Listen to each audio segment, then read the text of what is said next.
I'm very pleased to welcome Jane King, who is the Business and Partnership Manager at Screen Archive Southeast, and Alice Millard, who is Project Archivist at West Sussex Record Office, cataloguing the Crawley Development Corporation Archive.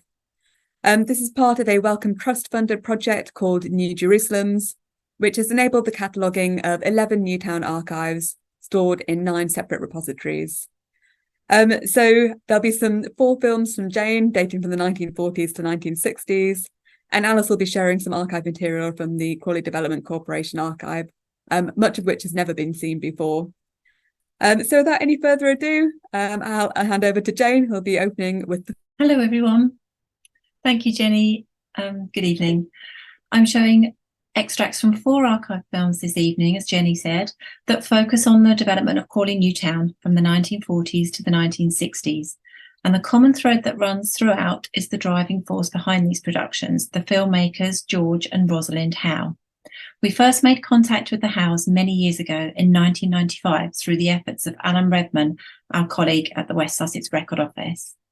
The Howes were members of the Crawley Film Society, which was essentially a film appreciation group formed in the 1940s.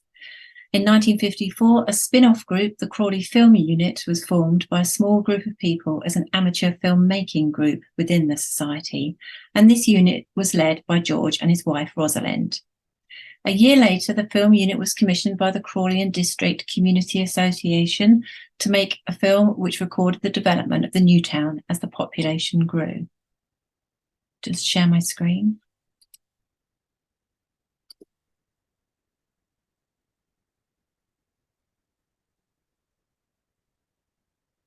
And this film is entitled Crawley, A New Town Story, and this first clip is an edited extract from it.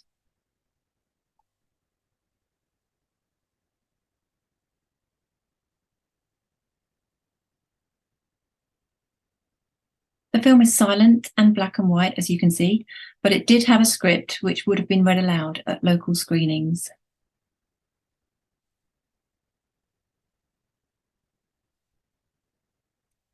And here we see the development of the business park, Manor Royal, new housing estates being built, and new schools and shops to accommodate the increasing population. That one there, I think, was Northgate Primary School.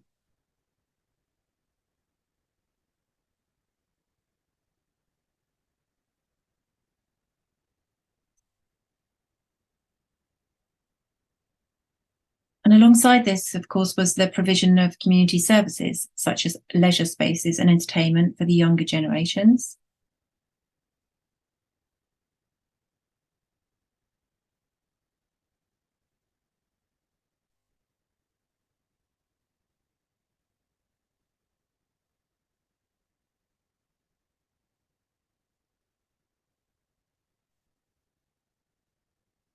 And of course, temporary buildings sprung up all over, which were used to accommodate facilities such as branch libraries.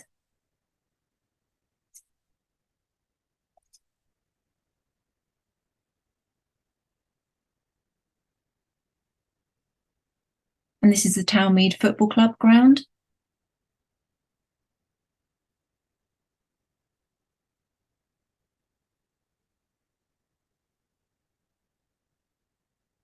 And of course, communal leisure activities for all generations were catered for.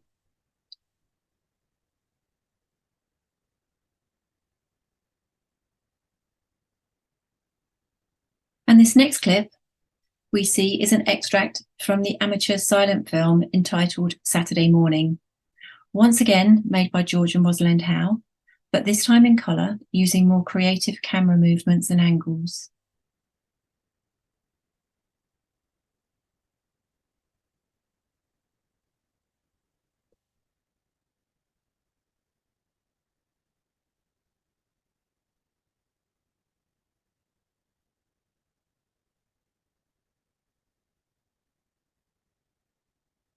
And this film has a very different feel to it, as it follows the activities of Crawley residents as they go about their business on a crisp, chilly, but sunny Saturday morning.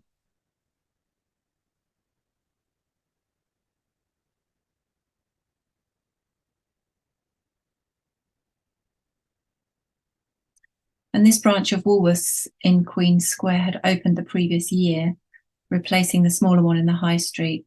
And so we date this film to be February 1958.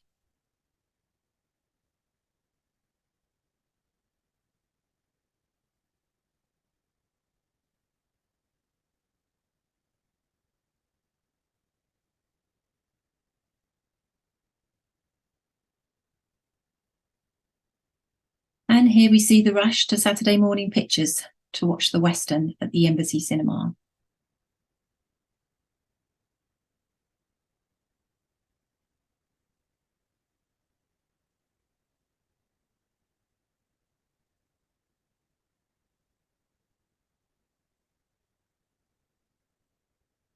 And the Embassy had been opened 20 years previously in 1938, being built on the site of the Albany Temperance Hotel.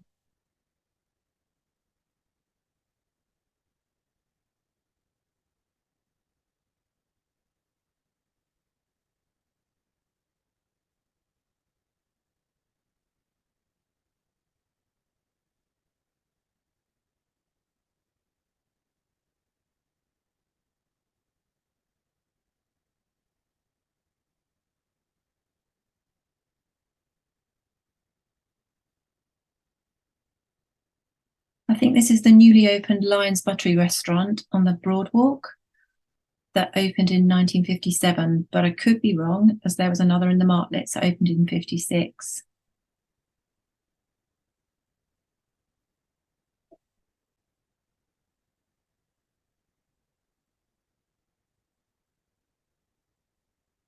And obviously the closing shot here is recognisable as the High Street.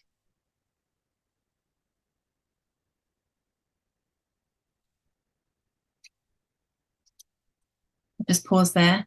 The Crawley Film Unit was disbanded in 1963, but George and Rosalind went on to set up their own filmmaking business, which they called Hollybush Films, so called after the road they lived in the residential neighbourhood of Northgate. They initially ran this commercial enterprise from friends' addresses, such as their good friend Ron Prosser's home in Three Bridges, Ron often assisting them with camera work and editing for their commissions and productions. And moving on to the next film clips. In March this year, we received some films from the communications manager at Crawley Borough Council following their move to the new town hall. 2 of these films were commissioned by the Urban District Council and once again made by George and Rosalind, this time in their professional capacity as producers of educational and training films, Hollybush Films. The first film is titled In the Swim and promotes the Hazlitt Avenue swimming pool built in 1964. This is in colour, with music and a narration by Charles P. Gordon.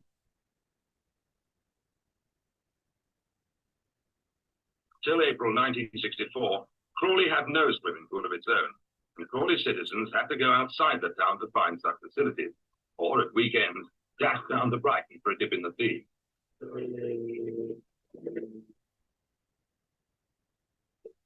Should we say that? In 1959, however, the proposal for Crawley to have a covered swimming pool was agreed. The Commission for the New Town provided architectural and other specialised services by way of contribution to the scheme, and the Crawley firm of James Longley and Company Limited were awarded the building contract. At the beginning of April 1964, the new pool was nearing completion, and the finishing touches were being added. Soon these children could enjoy their swimming in Crawley. Came the day for the official opening, 25th of April 1964, and typical English spring weather greeted the guests as they arrived in drizzling rain. But however dull the day might have been, the outlook was bright for Crawley swimmers.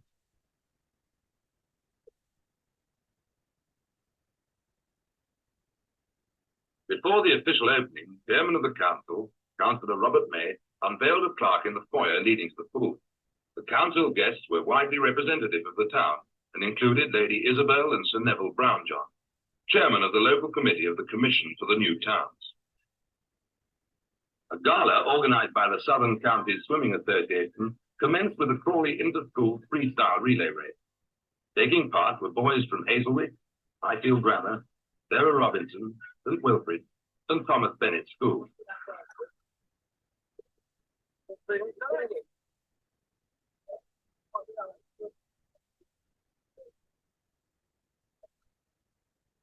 The pool itself is of championship proportions, being 110 foot long by 42 foot wide, with a varying water depth of 3 foot 6 inches to 12 foot 6 inches. The gallery can accommodate 448 spectators. Swimming is often a delight to the eye, but these members of the Islander Swimming Club proved when they demonstrated synchronized swimming, a graceful and ballet-like display.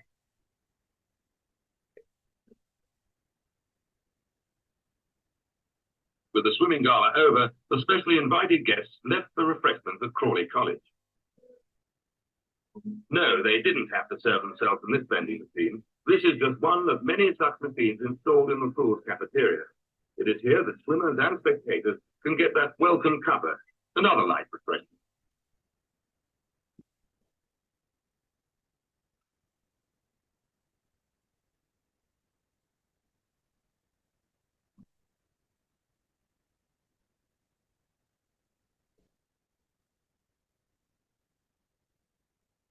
Crawley swimming pool is now well in use, and something like 300,000 people a year enjoy the facility. Some come to perfect their swimming, some to splash around, and some to learn in the special learners' pool, which is adjacent to the main pool. Here, adults and children alike can learn to swim in perfect safety, in a pool which is 41 foot 3 inches long, 18 foot wide, and which has raised walls and a uniform water depth of 2 foot 6 inches.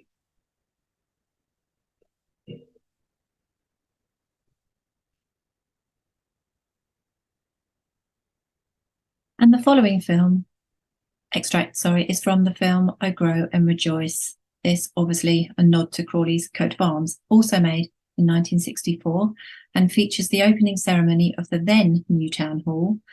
This is written and directed by George Howe, with narration once again by Charles P. Gordon.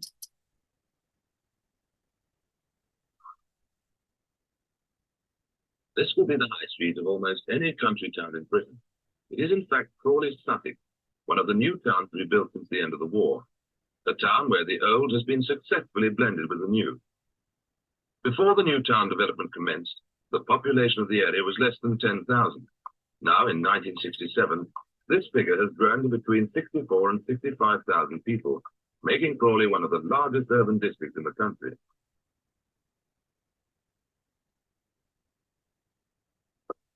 Its roots buried deep in the Sussex soil, the town stretches and grows, breathing in the fresh winds that sweep across the weald.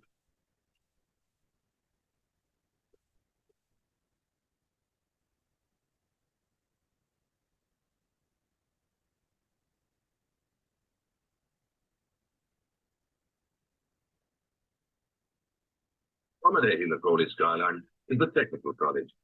Looking out over a town, much of whose wealth depends on the technology and skills practiced in the workshops and laboratories of the light industries found here. Industries such as engineering, plastics, electronics, and many others.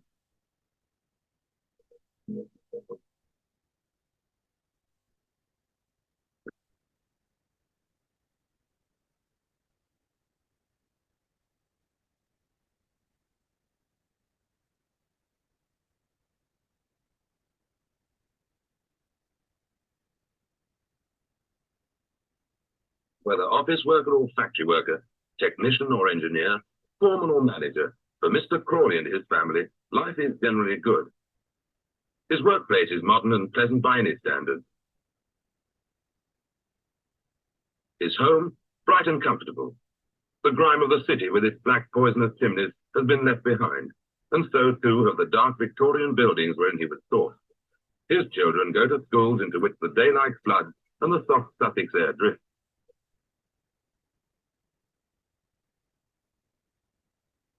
Even the smallest villages require some administration. But in a town whose population may eventually reach more than 100,000, administration can be a fair-sized problem. This problem is in the hands of the Urban District Council, which came into being in 1956. Today, the town's business is carried out from the New Town Hall, situated at the eastern end of the boulevard. 2.5 acres are covered by this building, and it houses all the administrative departments of the council, as well as the council chamber itself.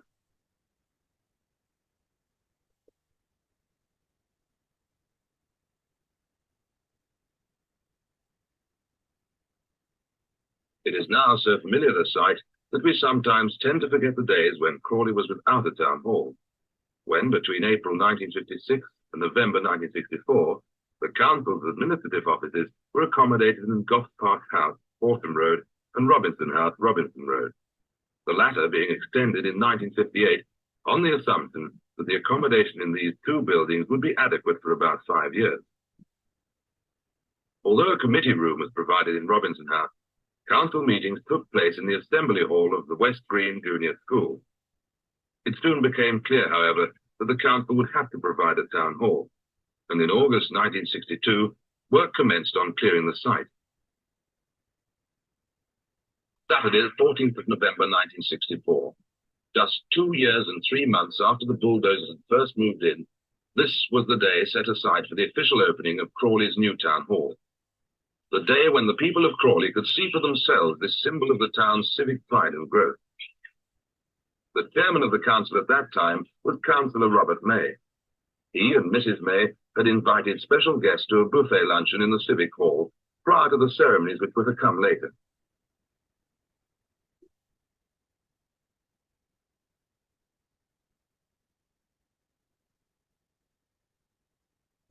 Oh.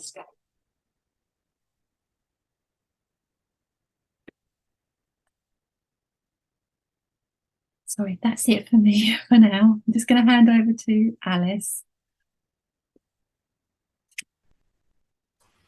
Thank you, Jane. Yeah, you got a little sneak peek of what's coming up later then. Okay, bear with me, I'll just share my screen now.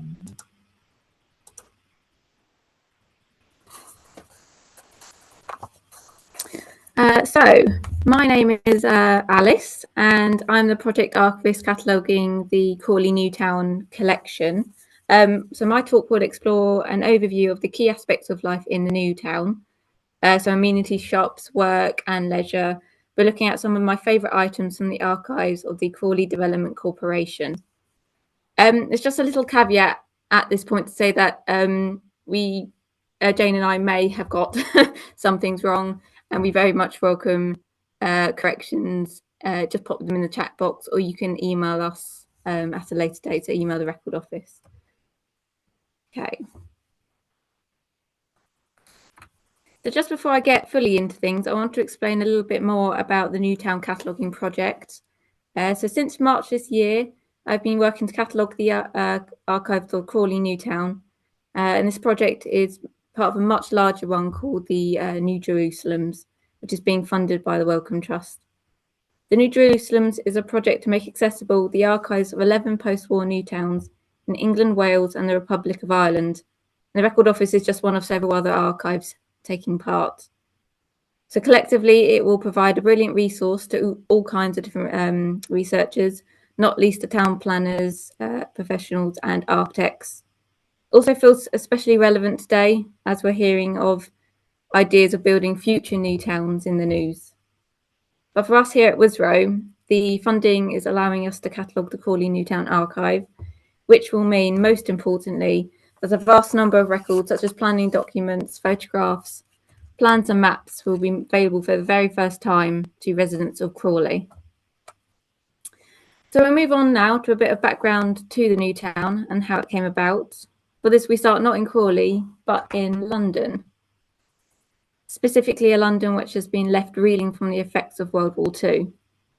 The city had been suffering from a lack of sufficient and safe housing since the Industrial Revolution.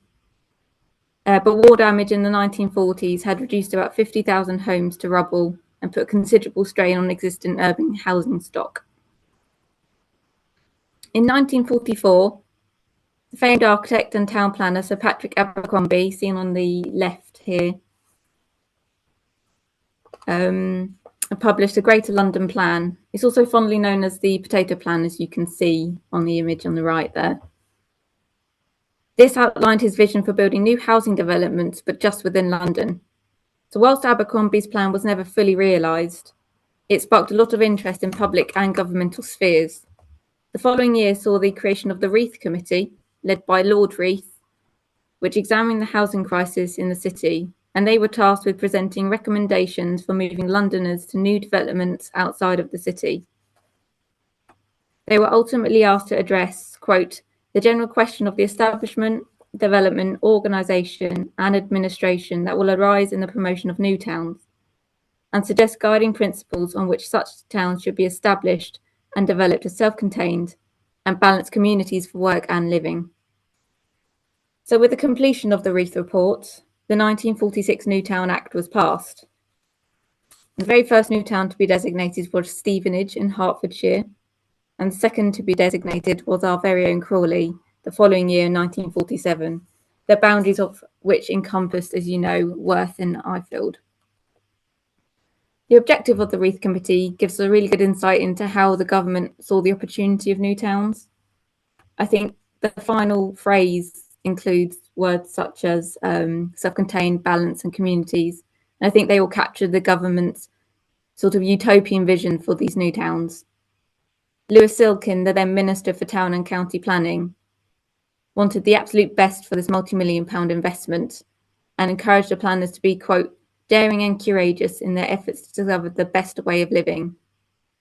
So in an era of ideal home exhibitions and increasingly affordable modern comforts, the government then recognised that the project would pioneer new ways of living, and not without some trepidation, they sought out the most talented town planners and architects from across the country to work alongside the development corporations, and these were the bodies that were established to oversee the work.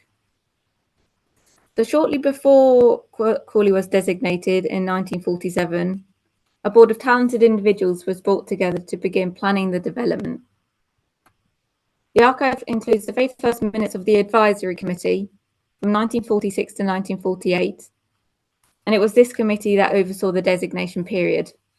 Many of the members of the committee went on to join the long-standing board, who, alongside the salaried chief officers of the Development Corporation, held regular meetings between 1948 and 1962.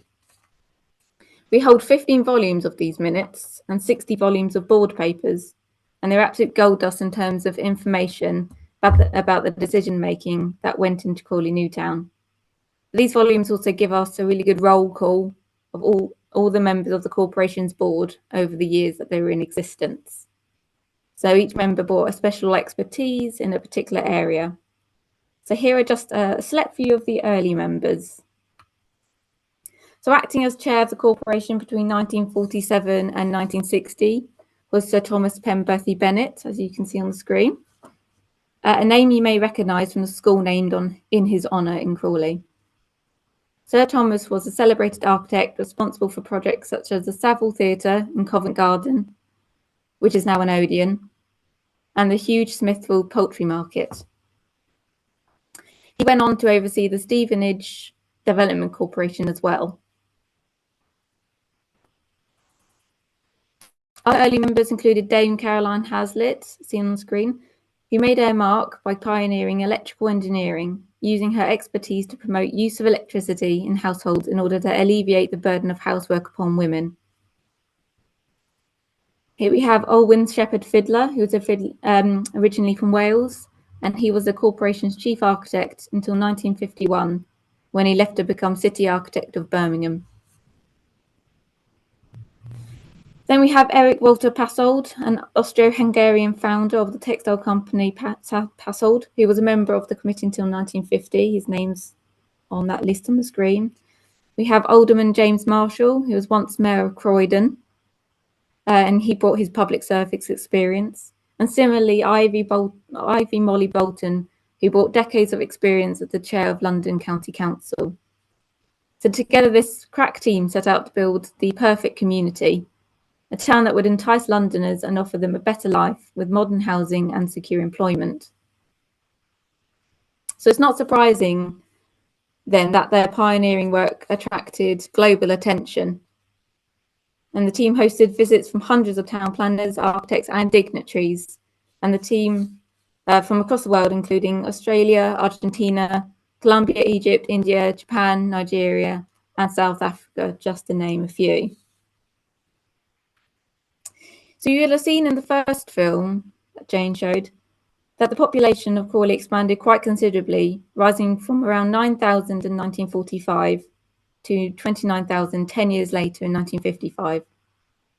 The initial plan was to create enough infrastructure for 50,000 inhabitants. But in fact, the town went through further population revisions and quickly rose to 68,000 by 1961.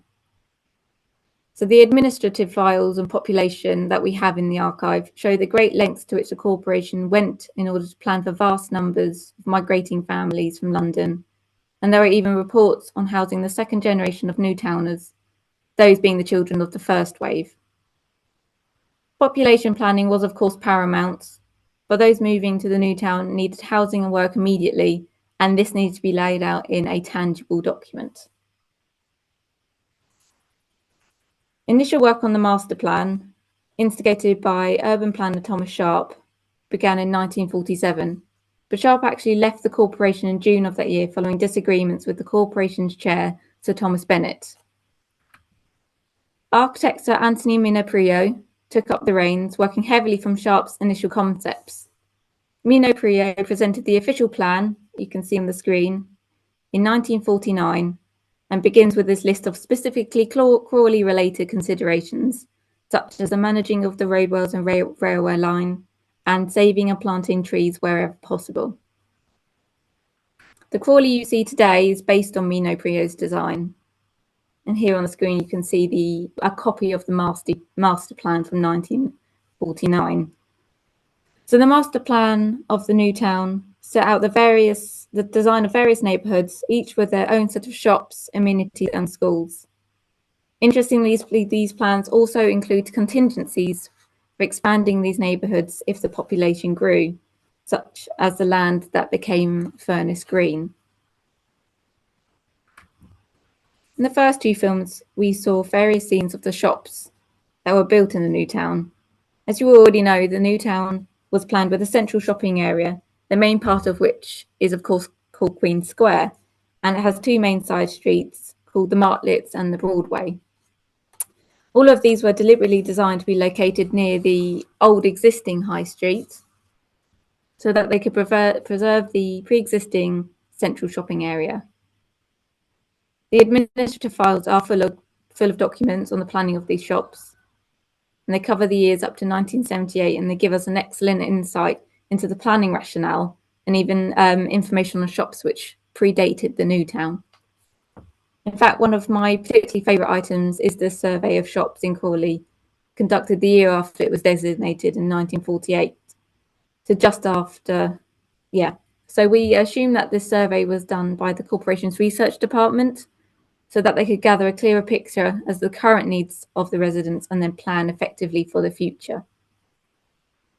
But shops weren't just planned for the town centre. The master plan ensured that there were a row of shops in each neighbourhood. And you can see on the screen, there's a shaded box in grey on the gossip screen image. And that was designated the area for the local neighbourhood shops. And these were just a few minutes walk away from most residents. The designs of these shopping areas can be seen in the various drawings we hold of neighbourhood centres. Here we see the corporation's design of the central shopping area of Ifield, dated from 1954, and it is accompanied by a brilliant perspective view of how it was intended to look.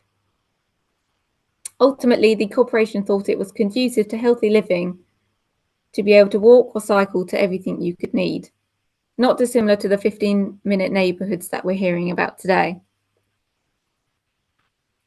So I really love this edition of the master plan, which shows the various cycle routes around Crawley.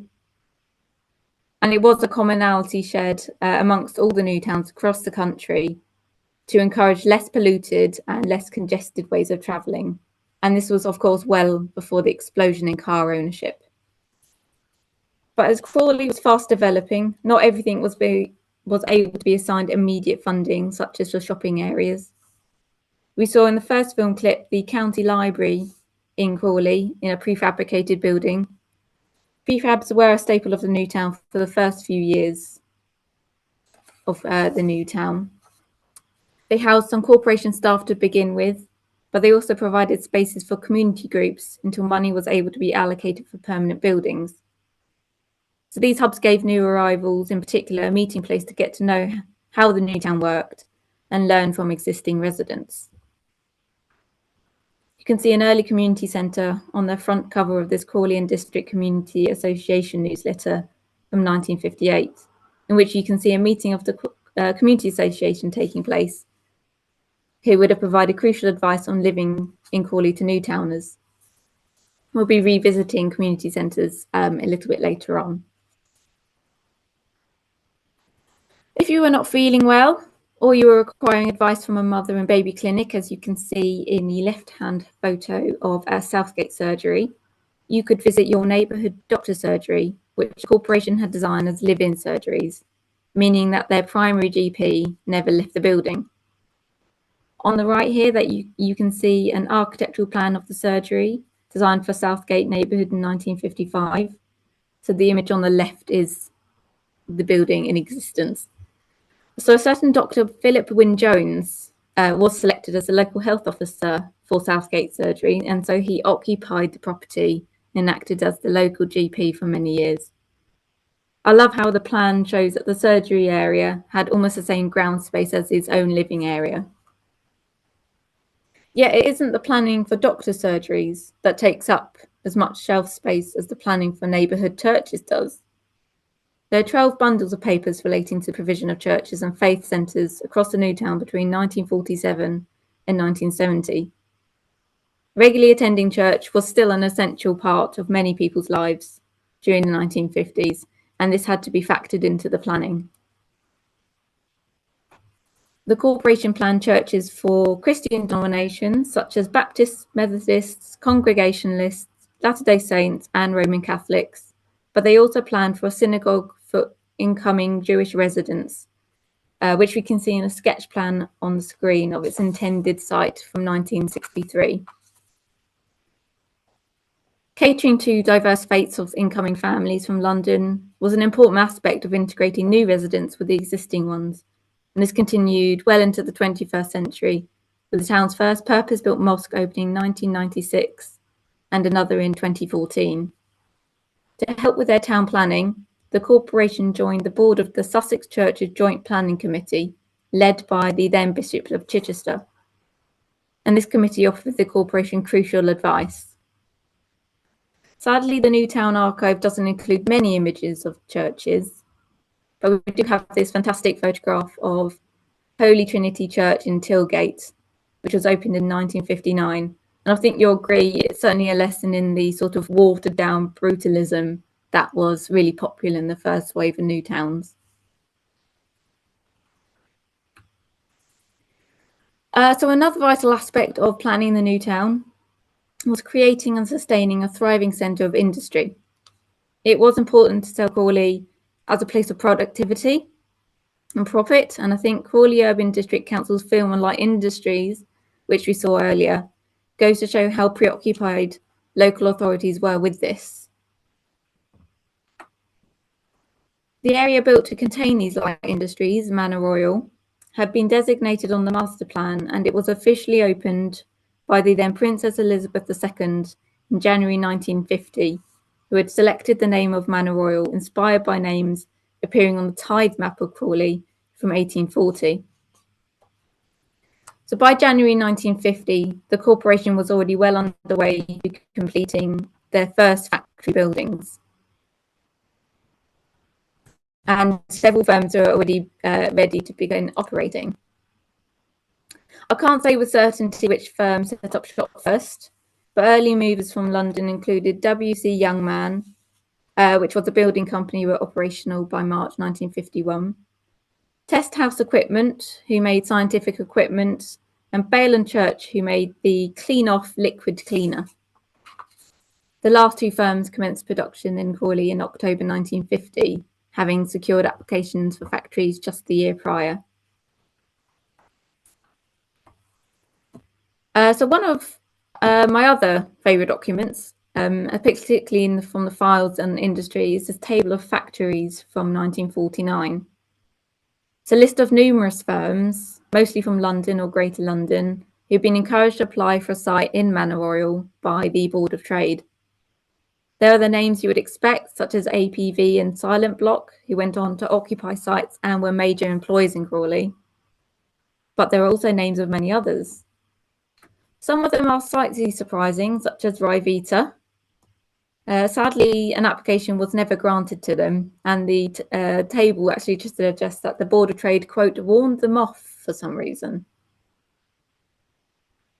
By the time of the corporation's first report to government on industrial records in August 1952, 15 firms from London had made the move to Manor Royal, and they brought a few hundred employees with them.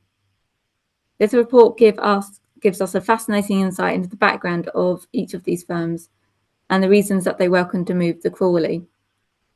The report states that one of the firms was in a basement, another was under a railway arch, a third in a farmhouse, and a fourth was badly bombed.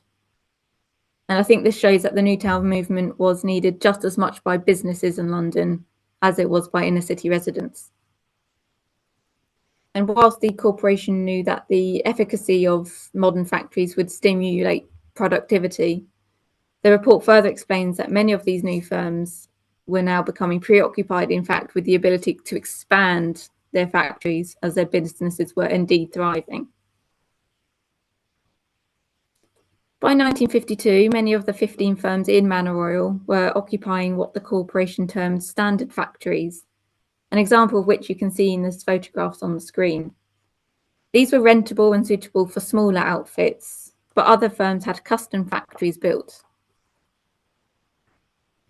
W.C. Youngman, they built a special site spanning a whopping 10 acres. The Southwestern Star reported that Youngman were, quote, pioneers in a vast social experiment who were planning to move a huge number of 300 families into new homes built by the corporation, making them the first London firm to do so.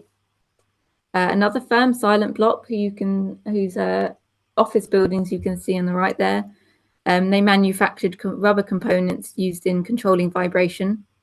They built a factory in 1954, designed by famed architects J.M. Austin Smith and Partners, and the building was widely admired in architectural circles. Other companies with early factories were Aluminium Plant and Vessel, otherwise known as APV, who manufactured equipment used by dairies, breweries, and chemical companies.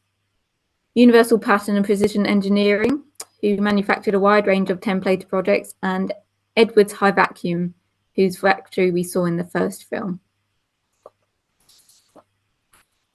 The work did exist outside the light industries, though. The New Town also made provision for service industries, areas for which were made within neighbourhoods, and a larger site designated next to the central shopping area within Crawley Town Centre. So you can see a plan of this from 1964 on the screen. Populating these designated locations were businesses such as caterers and packagers, or those requiring warehousing. And you can see on this plan on the screen, Lyons Bakery and Hall & Co. Fuel and Coke merchants. Work also strayed into leisure in the New Town. Several companies based in Manor Royal had their very own sports teams that competed against each other and against other local teams. We saw in the first film clip a football match played at the Townmead football grounds, where many of these matches between businesses took place. This great little document on the screen gives us a rundown of the Crawley and District Football League. We can see that APV ran a football team, as did Edwards, Langley, London, and MSC. APV also had a cricket team, and the Universal Pattern Company even had a bowling team. So life for residents of the New Town wasn't just centred around work and home duties, although the rethinking of how these pivotal elements of people's lives could be improved did underpin the New Town Act.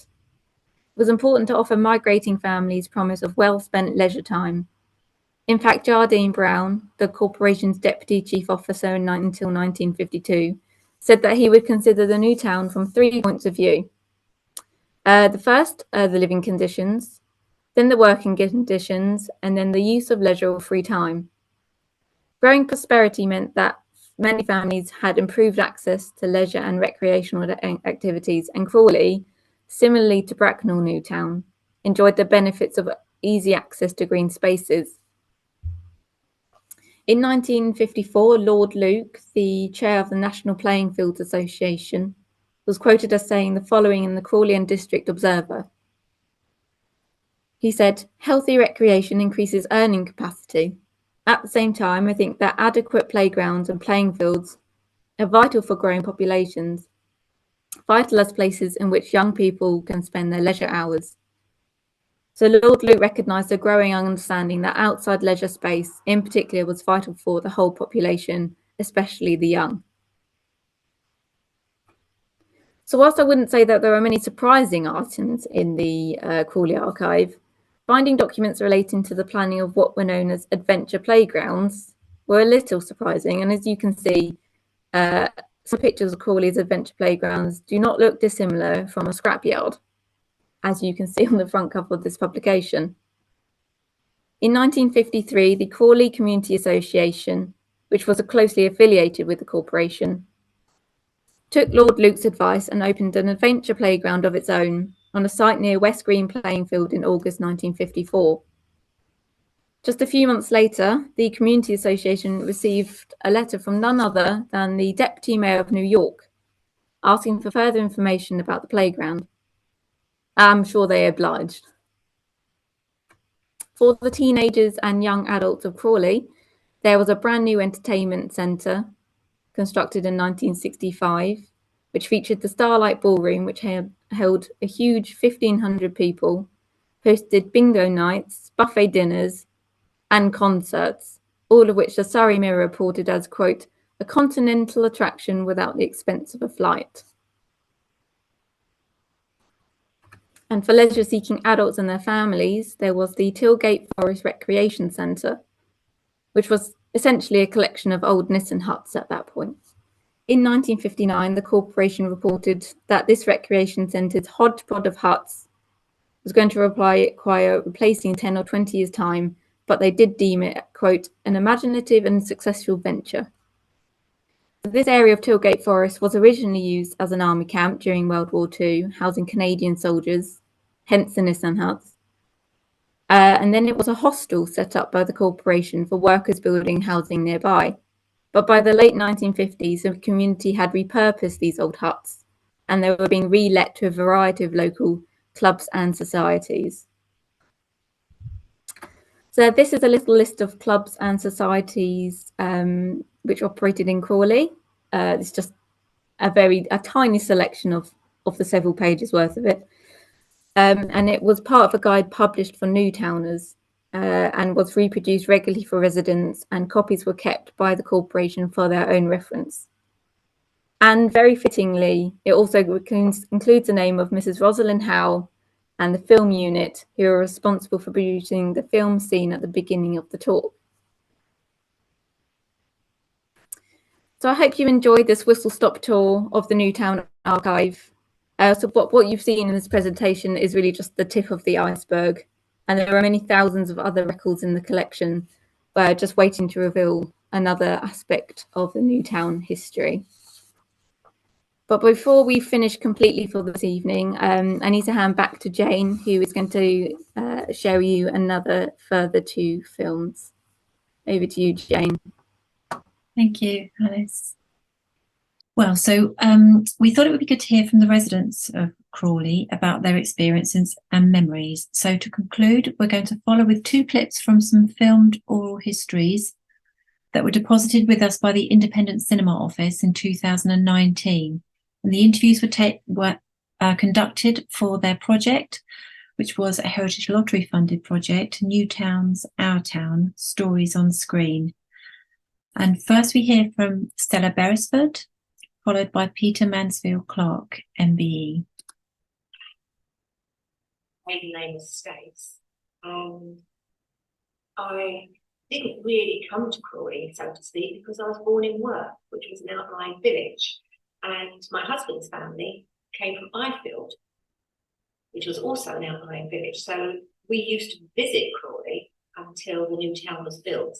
And then as it's gradually moved out, where I live at Crabbit Park, which is the Crabbish Arabian stud, which was really very, very countrified still because it was a private estate, to come into Crawley as it was gradually being built was like coming into a big city. But really Crawley, there's a lot of complaints from people that are living in Crawley before the new town, but it made a big difference to young children and then teenagers. We were able to go shopping in shops that we would previously had to travel to London or Croydon or Brighton. We were able to go to youth clubs and dances and various other activities. I can remember beautiful sunny days like today, where a band would be in Queen Square and we'd all be dancing, and there'd be sort of 300-400 young people just dancing together. It was just so peaceful and very, very happy.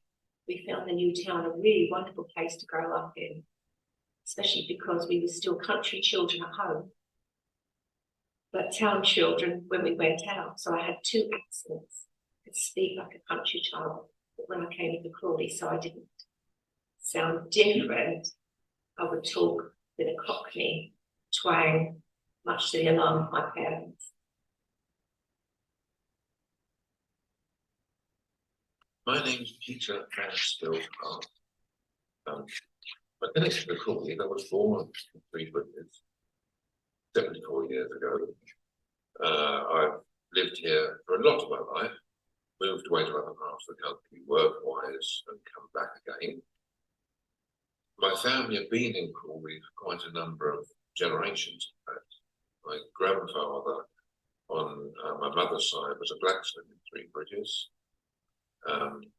My great-grandfather was actually a little bit further out. He was a level crossing keeper at Middle Haven Halt near Horsham, just after the railways came down and went out through Horsham. We also had the family pub in Three Bridges. The Plough belonged to the family. My uncle and aunt actually owned it and ran it. And my grandmother and grandfather lived in a cottage next door to the pub. And I was brought up for the first few years in that cottage with mum and dad and another aunt. Very, very small place. It was a long time ago. I can remember going upstairs to bed in the place, freezing cold in the winter with ice on the windows when you went up there, not in the morning, and taking a candle with me because there was no electricity, no gas upstairs. The only way to see was with a candle. You couldn't ever read in bed or anything like that. Anyway, it was too cold, you just wanted to get underneath everything as quick as you possibly could.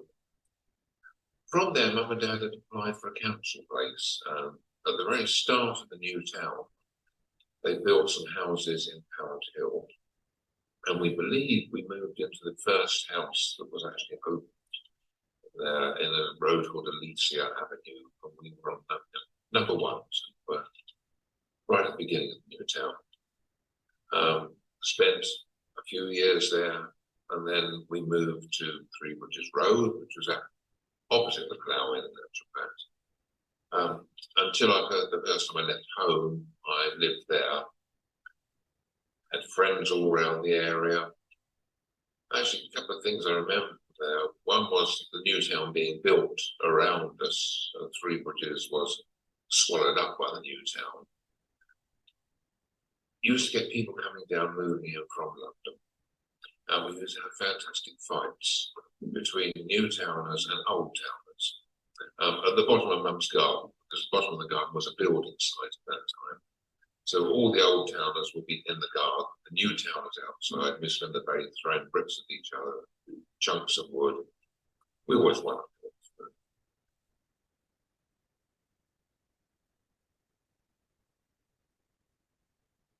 Oh, thank you. That's it from me this evening. But the films that you've seen tonight can be seen on our website. Well, some of them already. The rest will be up in the next few days, along with 2 other films that we received recently from Crawley Museum.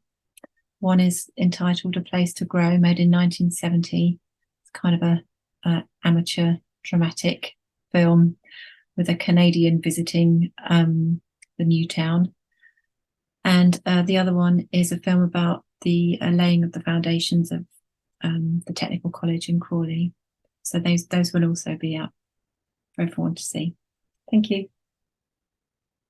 Brilliant. Well, thank you so much, Jane and Alice. That was again such an interesting presentation. It's amazing to see the sort of process behind developing the new town from the documents, and then seeing that kind of come to life in the films. They relate to each other so well, and we've had lots of really positive comments in the chat as well from people who have very fond memories of growing up in Crawley. Someone remembers swimming at the pool in the third film that you showed, Jane. And people just really enjoyed seeing the archive material. We do have oh, sorry, before we go to questions, I'm just going to share my screen because we've got links to our blog and to Screen Archive South East's website. So sorry, that's the wrong one. Just let me. Oh, sorry. Sorry, I'll try to get that up in a second. I'm not having much luck with the showing the right screen. So we do have some questions. So the first one was that the observation that Crawley is now very much a multi-ethnic town. Is there a clear indication in the archives, including on film, when the population diversity started to change significantly? I can go first, Jane. So sort of. I've not looked into it too deeply. I mean, I think around the time of the Race Relations Act, so the sort of mid to late 70s, you start seeing a bit more material concerning that in the administrative files. So anecdotally from in the 70s, but I can't give you unfortunately much more information than that. I don't know if there's anything that Jane can add though about the film archive. Well, coincidentally, there is another film made by George and Rosalind Howe we have in the archive, and that was made in 1989, and it's titled A Milestone for Crawley, and it charts the development of the Horth. And subsequently, of course, the film features many different artistic and cultural groups in the town. It's about 3/4 of an hour long, and so they've packed a lot in, and so it does actually have quite a different. It's got a different look to the film, really. We do see a lot of different groups, performers as well in the town, and I guess there was the talking about the Independent Cinema Office's project. There were some interviews with various different residents of Crawley New Town. And I do recall one interview with someone that had moved to Crawley from Romania. And so that's quite an interesting listen, really, to hear about his experiences. But apart from that, it's a bit thin, I'm afraid.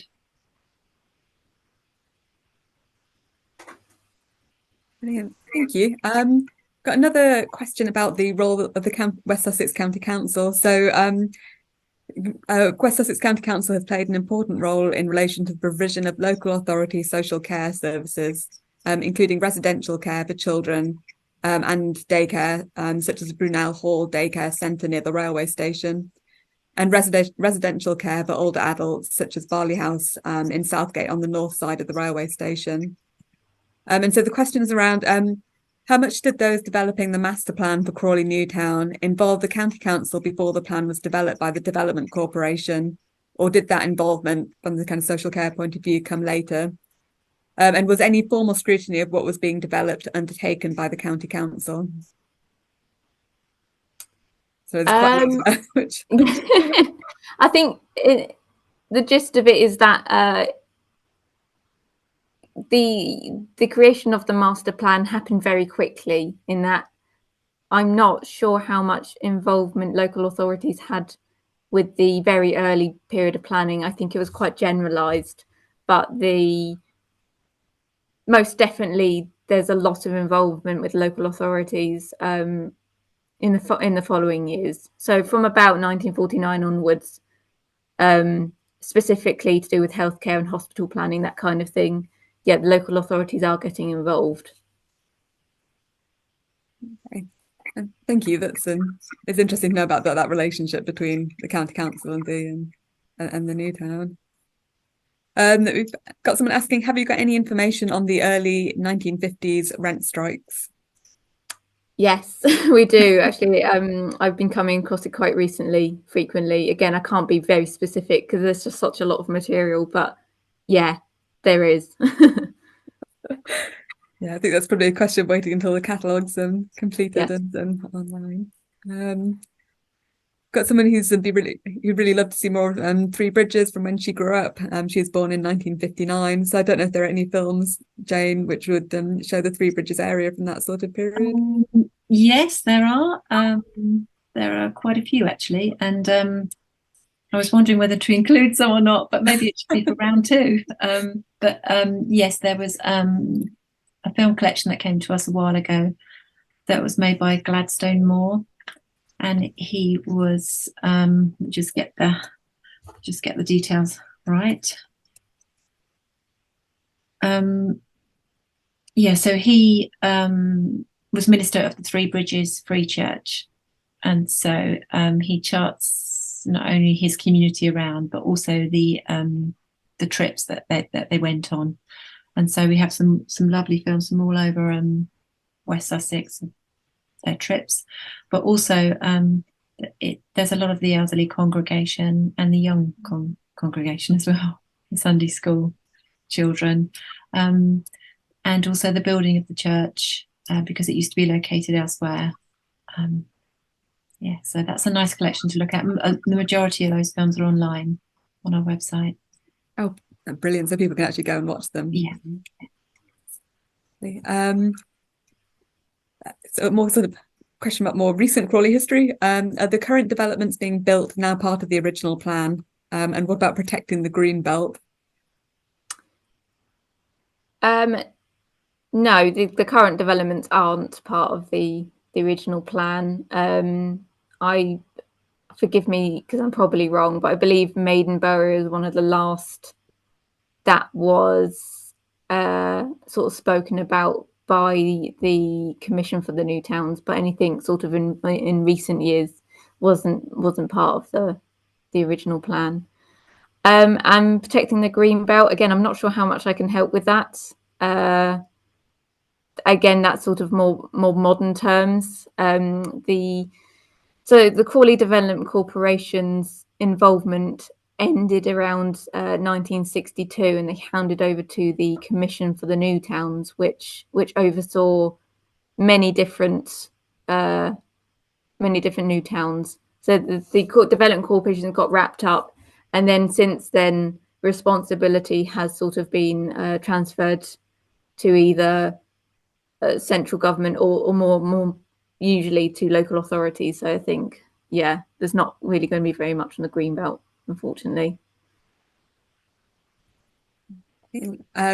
Just referring back to one of the previous questions, and someone's just added that they believe they had each housing estate had West Sussex County Council foster homes established from an early stage. So that was yeah, and someone's confirming that Maidenblow was the final neighbourhood in the Commission for the New Towns programme, following on from Waterfield and Bewborough Bush. So yeah. Thank you for confirming that. Another question. Do you have information on the Matrix Arts workshops from the mid 1960s? Don't know if that's something either of you have come across. No. Interesting. Yes, no, that's intriguing. I mean, I wonder if we have anything elsewhere in the archive. I don't think we've got any more questions. No, that's not to say it's definitely not my nation, so it might be in there. Don't think we've got any more questions as such, but someone's mentioned that the name Skylon, which was the prize-winning design for a central vertical steel and aluminium feature at the 1951 Festival of Britain on London's South Bank, came about as a result of public competition won by Mrs. Fiddler, wife of wife of the chief architect of Crawley Development Corporation. Yeah, so sort of it was dismantled in 1952 and the metal sold to a Hammersmith-based scrap dealer. So one of those sort of unexpected connections. Excellent. Yeah. Someone else has asked, the proximity of Gatwick Airport, I believe, took a lot of people from Manor Royal Industrial Estate. I don't know if you know much about the relationship between Gatwick and the and Manor Royal.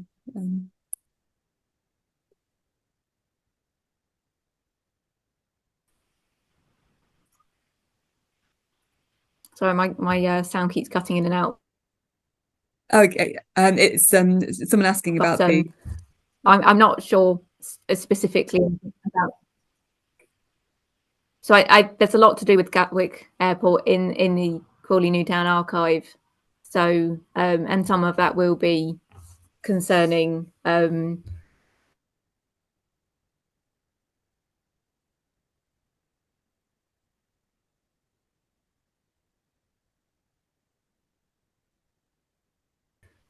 employment, but I think they actually found ways to kind of harmonise the two to an extent.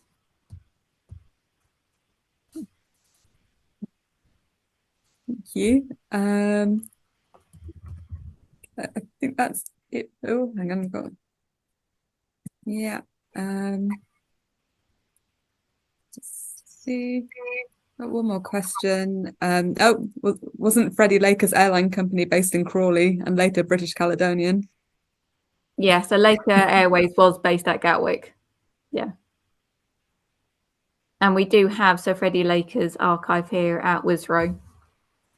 But it's a separate collection. Yes, which Alice has also recently catalogued. So. This is one for you, Jane.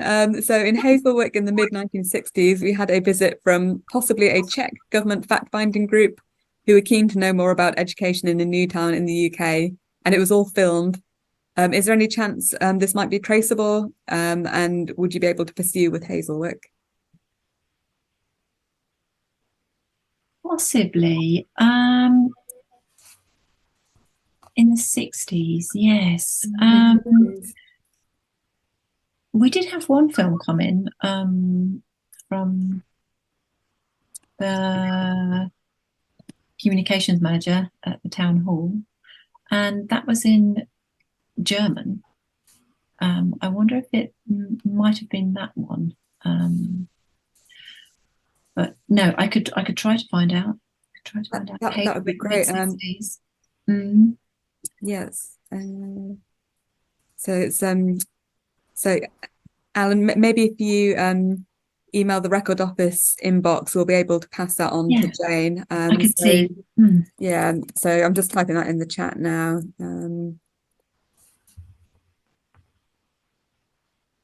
Okay.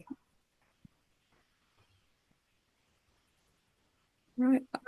I think that might be it for the questions, unless anyone else has any final things they want to ask or say to Jane and Alice. But otherwise, thank you both so much for a really interesting and enjoyable evening. And thank you everyone for attending. Thank you. Thank you, everyone.